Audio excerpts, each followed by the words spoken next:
menjelaskan tentang hand blower. Hand blower ini tool yang berfungsi untuk membersihkan komponen-komponen yang sebelum dibongkar. Nah, tool ini untuk mengeluarkan udara yang sangat kencang ya, seperti misalnya nih ada barang sini ya, kita ingin membongkarnya, pastikan di komponen ini bersih. Nah, kita cara menggunakannya itu itu akan mengeluarkan angin yang cukup kencang ya. Kemudian di sini ada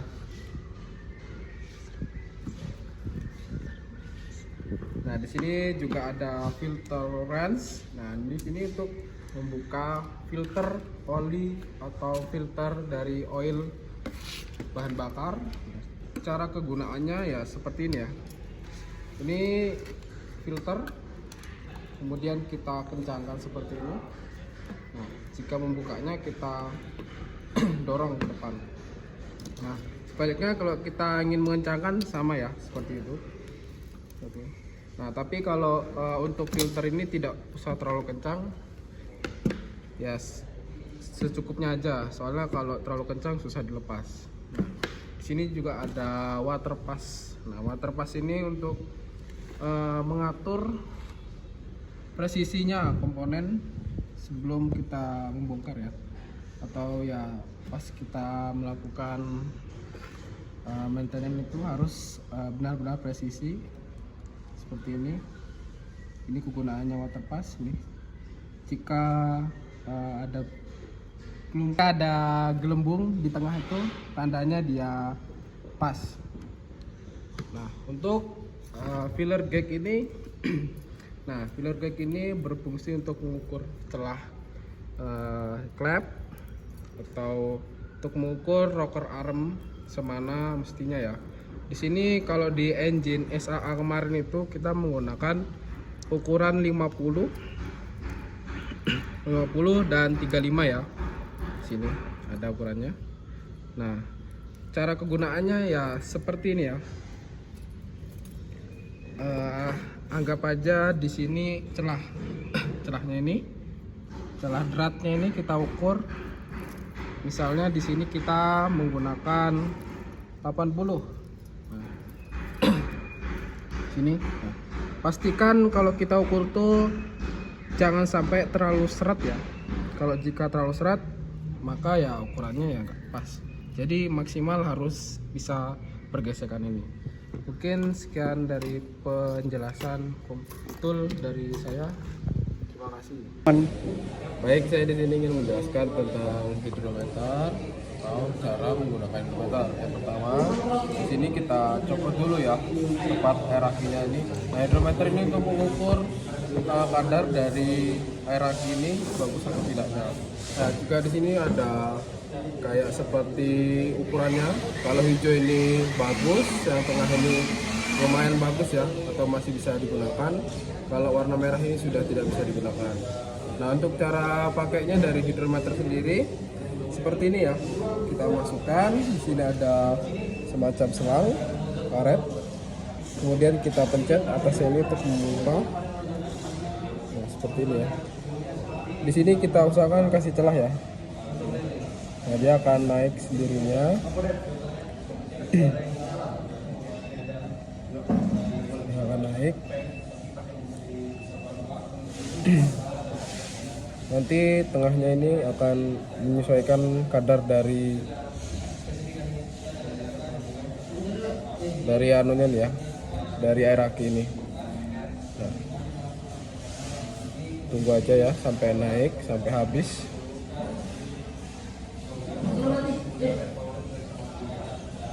Nah, karena di sini hidrometernya agak kurang bagus ya di sini, dan juga air akinya kurang bagus juga, atau sudah tercampur sama air. Jadi simbolnya di sini kita ulang lagi. Jika seperti ini ya, jika airnya menimbulkan ke angka atau warna hijau ini lumayan bagus, dan tengah ini sudah masih bisa digunakan, tapi harus segera diganti, dan warna merah ini harus diganti atau sudah jelek. Sekian cara penggunaan hidrometer. See you. Baik, saya ingin menjelaskan tentang digital temperatur gun. Nah, di sini ini berfungsi untuk mengecek panas dari suhu engine sini ya, seperti ini. Nah, untuk cara pakainya di sini kita tembakkan saja ke engine yang kita mau ukur temperaturnya. Nah, seperti ini.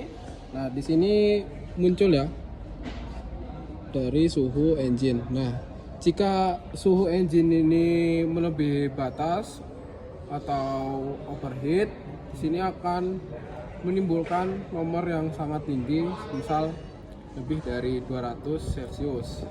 Nah, kalau sudah lebih dari 200 Celcius atau lebih dari kapasitas engine-nya, maka harus engine ini diistirahatkan atau didinginkan dulu. Saya ingin menjelaskan tentang grease pump dan cara penggunaannya. Nah, di sini grease pump ini untuk melumasi bagian-bagian sini ya, bagian tergesek. Dan untuk cara kerjanya di sini, pertama di sini ada nozzle-nya ya. Kita sambungkan ke sini. Ini untuk lubang untuk lumasi ya ke bagian swing. Nah, seperti ini cara. Baru kemudian kita pompa seperti ini, pompa. Dan untuk mengisinya juga di sini kita buka pertama ya, kita buka seperti ini. Nah, kemudian kalau kita mau ngisinya, kita sediakan ember yang berisi grease, kemudian kita masukkan, baru ini tarik. Nah, seperti ini. Mungkin itu aja penjelasan dari grease. Baik, di sini saya ingin menjelaskan atau cara kerja dari engine compression test. Nah, di sini kegunaannya ini untuk mengukur kompresi dalam rong bakar supaya tahu kompresi ini bocor atau tidak. Nah, untuk cara kerjanya di sini, yang pertama kita pastikan lubang nozzle ini pas ya di dalam nozzle ini. Nah, caranya seperti ini ya, kita masukin ke dalam nozzle. Nah, terus kita putar sesuai dengan arahan engine dan SOP-nya atau kompresinya berapa di engine ini. Semisal di sini 200, maka jika kita putar terus kompresinya 200, maka di engine ini tidak mengalami kebocoran kompresi. Nah, jika kita putar kemudian jarumnya ini mengalami nurun, maka pastikan engine ini mengalami kebocoran kompresi. Mungkin segitu aja dari penjelasan saya tentang engine compression test. Baik, saya ingin menjelaskan tentang multimeter, tapi di sini saya ingin menjelaskan multimeter dengan digital ya.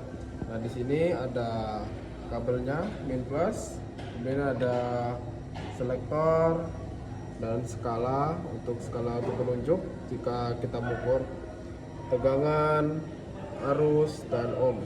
Nah, jika kita ingin mengukur ohm, maka kita arahkan ke bagian sini ya.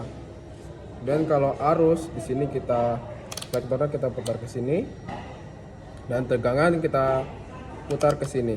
Nah, jika kita ingin mengukur tegangan atau yang lain, maka kita sambungin kabel itu di min dan plusnya.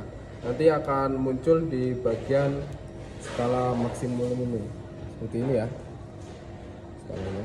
Nanti akan dihitung di sini berapa hasilnya. Ya, mungkin segitu saja penjelasan dari multimeter saya. Baik, saya di sini ingin menjelaskan tentang quality water tester. Nah, di sini berfungsi untuk mengukur kadar pH dari air ya, atau air dari rumah atau air dari sungai untuk dimasukkan ke engine. Nah, di sini kita nyalakan dulu seperti ini dan kita buka. Ini untuk pakai sebuah sensor ya gitu. Nah, kita masukkan ke dalam air yang kita ukur. Nah, di sini kita bisa mendapatkan angka dari air ini ya, angka pH. Bisa dilihat. Jika kita angkat, maka pH-nya akan kembali ke 0.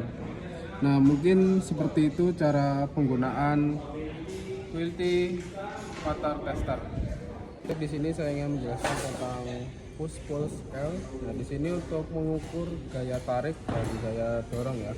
Di sini ada indikatornya dan di sini juga ada berbagai macam tool. Di sini untuk mengukur bagian datar dan kedalaman.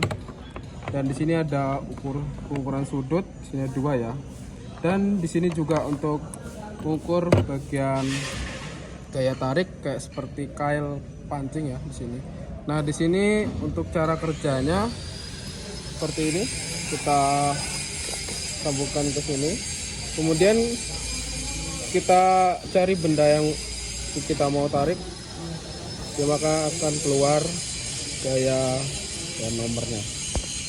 Seperti ini ya.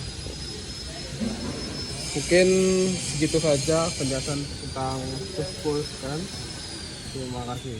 Baik, di sini saya ingin menjelaskan tentang digital baterai tester. Nah, di sini berfungsi untuk mengukur kesehatan baterai dan tegangan aki ya di sini. Di sini saya menggunakan aki motor. Nah, untuk mengukur kesehatan baterainya kita menggunakan 1. Kemudian kita pilih nomor 4 gel. Nah, di sini kita pilih 50 ampere. Nah, dia akan membaca. Nah, di sini timbul kesehatan baterai dan berapa kapasitas baterainya di sini. Di sini 100% dan 98%.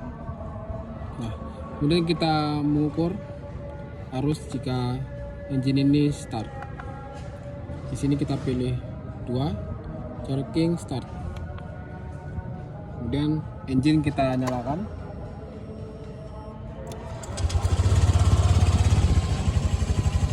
Apakah dia drop atau tidak? Nah, di sini untuk checkingnya normal ya di 12,25. Kemudian kita untuk charging tester atau pengisian baterai.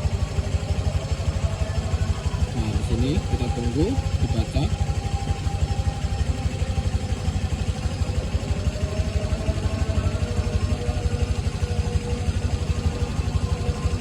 Nah, di sini kita gas sampai RPM 22.500 dan tahan 5 detik. Kita gas sedikit.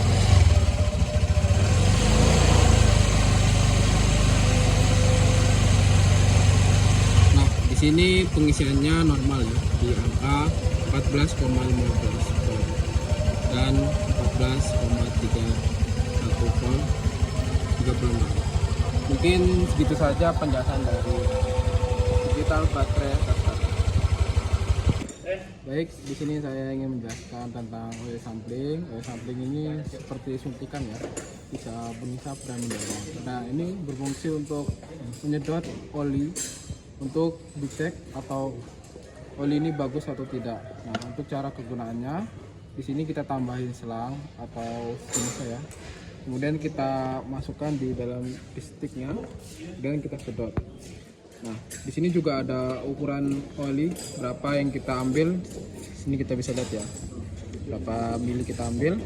Kemudian kita masukkan ke dalam botol ini untuk diuji. Nah, kenapa kita harus uji? Karena oli dalam engine ini bagus atau tidak, maka nanti akan ditulis di hasil labnya di sini. Akan ditulis di sini ya. Mungkin segitu aja penjelasan dari saya tentang oil sampling ini. Ya. Baik, di sini saya ingin menjelaskan tentang hydraulic pressure gauge. Di sini berfungsi untuk mengukur dari tekanan oli hidrolik jika engine dinyalakan. Nah, di sini ada berbagai komponen. Di sini ada indikatornya. Kemudian di sini ada hose-nya dan di sini ada untuk kita masukkan ke dalam hose-nya. Nah, untuk cara kerjanya di sini bisa dilihat. Di sini ada 3 lubang hose untuk diukur. Lubang hose pertama, di sini ada yang kedua. Nah, di sini copot dulu ya hose-nya, kemudian kita masukkan. Nanti baru sesudah itu engine dihidupkan. Nanti akan jarumnya akan menunjukkan berapa dari tekanan oli hidrolik. Nah, di sini juga jika oli hidrolik tekanannya 20, maka pastikan tekanannya melemah saat kita melakukan pekerjaan. Jika tekanan melebihi 30, maka dipastikan tekanan oli hidrolik itu bagus atau normal. Mungkin segitu aja penjelasan dari hydraulic pressure gauge. Terima kasih. Baik, saya ingin menjelaskan tentang cara kerja dari pressure test radiator. Pertama, kita tes dari kap radiator ini. Nah, di sini sudah terjadi kerusakan, jadi saya ingin menjelaskan cara kerjanya saja. Yang pertama, kita cari di tempat sini yang pas, gunakan alat bantu ini.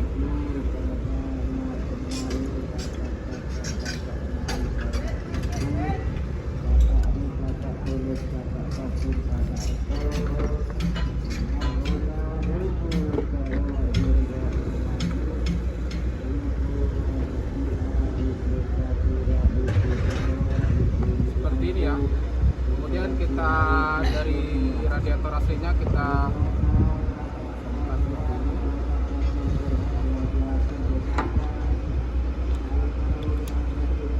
kemudian kita kasih tekanan. Untuk barnya di sini kita kasih 1,1. Seperti ini kita pompa sampai mengarah ke 1,1 bar. Nah, di sini kan sudah terjadinya kerusakan tutupnya. Nah, jika kalau tadi kita kasih tekanan melebihi dari bar itu, maka valve yang ada dalam sini akan membuka dan mengeluarkan angin yang berlebih tadi. Seperti itu. Kemudian untuk cara mengukur di radiator sini, kita cari sini tutupnya pas sama seperti aslinya. Kemudian kita pasang.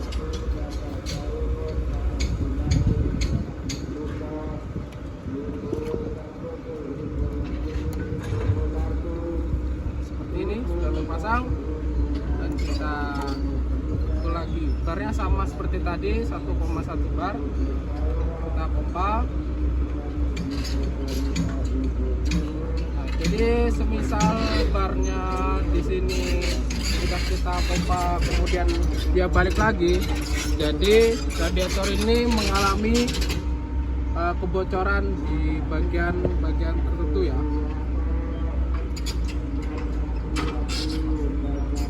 Kebocoran di bagian di pendingin atau di bagian selang-selang sini.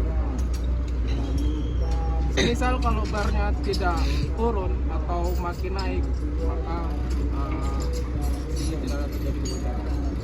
Mungkin itu saja penjelasan dari saya, dan untuk cara melepaskannya seperti ini. Ini melepaskannya ditarik saja. Oke, sekian dari saya. Salam.